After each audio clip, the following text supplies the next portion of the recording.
চল ভাইয়া, আজ আমাকে কলেজে দিয়ে আয়। আচ্ছা চল। ভাইয়া, আমার একটা ল্যাপটপ লাগবে। ল্যাপটপ থাকলে পড়াশোনা করতে সুবিধা। আচ্ছা কিনে দিব। আমার বোন আমার কাছে কখনো কোনো কিছু চায় না, আজ একটা ল্যাপটপ চেয়েছে, যেভাবেই হোক আমাকে কিনে দিতে হবে। ছাড়, এই 10,000 টাকা নেন আর আমাকে একটা ভালো ল্যাপটপ দেন। ফকিন্নির বাচ্চা 10,000 টাকা দিয়ে ল্যাপটপ কিনতে আসছে, এখন একে বের করে দে। আমাকে ফকিন্নি বলেছিস তুই? একদিন সই শোরুমের মালিক হয়ে দেখাবো। একটি লড়াই প্রতিযোগিতা হবে, যে জিতবে সে পাবে 10 কোটি টাকা। এটা আমাকে জিততেই হবে।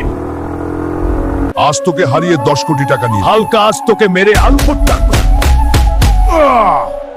বন্ধুরা, আমার শক্তি কমে আসছে, সবাই সাবস্ক্রাইব করে আমার শক্তি বাড়িয়ে দাও।